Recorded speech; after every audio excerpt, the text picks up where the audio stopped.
여론조사의 정확도를 떠나서 이야기하자고 하시긴 했지만 저는 사실 출구조사 결과 보고 그리고 개표 결과 보고 깜짝 놀랐거든요. 너무 유사해서 그런 정확도는 어디서 나오는 건가요? 저는 모르겠습니다. 이제 전문가이신 오 선생님. 리서치 대표. 비슷한 건데요. 네. 저는 처음에 그 출구조사 결과 발표를 좀 구조를 이해할 필요가 있는데요. 사실 통계학적으로 말이 안 되는 발표입니다. 왜냐하면 사전투표에 참여했던 사람이 36.2%였던가요? 37.2% 정확히 기억이 안 나는데 네. 아마 한 37% 정도 됐을 겁니다. 그건 전체 유권자에서 투표율이고요. 투표자 중에 사전투표에 참여한 사람은 48%. 거의 절반이었죠. 네. 약 절반에 가까운 수가 투표를 했습니다. 그럼 절반에 가까운 투표자의 투표 성향은 전화로 여론조사를 하고 그리고 실제 나머지 절반은 현장에서 5명 단위로 표집을 해서 조사를 한 전혀 다른 조사 방식 두 개를 결합했는데 이렇게 쪽집게처럼 맞췄다. 이건 뭐 통계학적으로 잘 설명이 안 되는 미스터리라고 할 수가 있는 거죠. 근데 이제 이게 좀 금방 풀렸는데 선거관리위원회에서 어떻게 조사했는지 이제 공개를 했습니다. 그건 이제 10,000명에 대해서 선거관리위원회에서 이른바 그 데모그래픽 변수를 준 거죠. 성별, 인구. 그다음에 연령대별로 이렇게 준 거죠.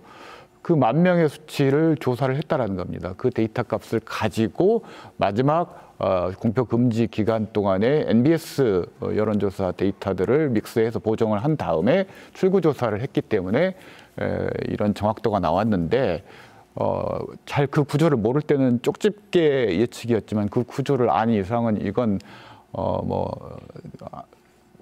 뭐죠? 손 짚고 헤엄치기라 땅 짚고 헤엄치기라고 해야 되나요? 뭐 그런 거였던 것 같습니다. 정확할 수밖에 없었다는 거죠. 사실은 표본도 충분했고 여론조사하고는 이미 만 샘플에 대해서 정확하게 쿼터를 부여해서 주었기 때문에 그걸 못 맞춘다면 여론조사 그만해야 되겠죠. 문 닫아야 되나요? 네.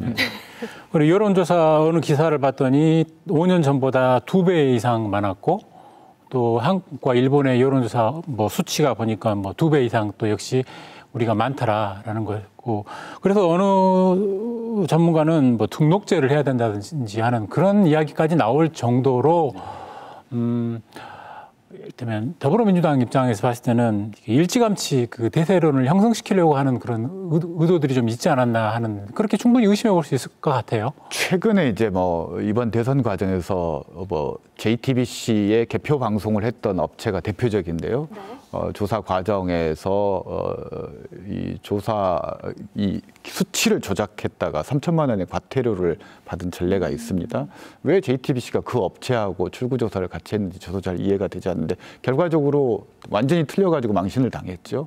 그런 일부 조금 자질이 의심되는 여론조사 업체들이 난립하는 것은 사실이고 근데 이런 부분들에 대해서 기준을 올리게 될 경우 전체적으로 여론조사 업체 자체가 다 영세하다 보니까 문제가 되는 몇 개 여론조사를 문제를 해결하기 위해서 규제 수준을 높이면 전체 여론조사 회사들이 다 타격을 받아서 생태계가 무너져 버리는 그런 문제들은 좀 있는 것 같습니다. 근데 이제 이 여론조사를 가지고서 이제 민주당 지지자들이 약간 이제 비판적으로 접근할 때 기본적으로 가정하는 것이 뭐 ARS에서는 뭐 보수가 훨씬 더 많이 응답하고 전화 면접의 경우에는 거의 실제에 가깝게 나왔다. 이제 투표 결과하고도 비슷하다. 이제 이렇게 얘기를 하는데 그 부분과 관련해서 뭐 어느 정도는 이제 그럼 앞으로 이제 무엇을 더 신뢰할 것이냐, 어떻게 조사를 좀 더 정확하게 할 것이냐 이런 걸로 해결할 수 있는 문제인데요. 그걸 떠나서 다분히 이제 잠깐 정권 교체와 관련된 질문들을 반복해서 던지고 단일화에 관한 질문을 던지면서 어떻게 보면 이제 관심을 자꾸 이제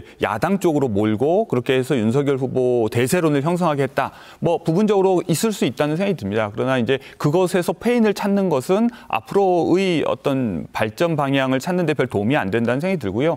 사실 또 이제 그렇게 해서 자꾸 정권 교체가 강조되다 보니까 의도하지 않게 중도로의 확장에 한계에 부딪히는 측면도 분명히 있었습니다. 그러니까 계속해서 현 정부에 대한 네거티브, 부정적인 의미에서 찍어달라는 얘기를 하는 것이지 무엇을 위해서 어떤 점이 나에게 장점이 있으니까 뽑아달라고 하는 얘기를 하지 않게 함으로써 잃는 것도 있기 때문에 단순히 그것을 이제 뭐랄까요, 일방적으로 누구에게만 유리하게 작용했다고 생각하실 필요는 없다. 이렇게 말씀드리고 싶습니다. 일단 여론조사 문제는 또 어떤 문제가 있냐면 이게 악어와 악어새의 공생관계와 유사한 측면들이 있습니다. 왜냐하면 여론조사 회사가 이렇게 난립하는 이유 중에 하나는 이제 언론의 문제를 지적하지 않을 수가 없는데 뭐 이런 MBC와 같은 공중파도 있습니다만 인터넷 언론들이 굉장히 뭐 셀 수 없을 정도로 많은 인터넷 언론들이 있는데 그 인터넷 언론들이 이런 선거라는 공간에서 여론조사 회사와 일정한 공생관계를 가지면서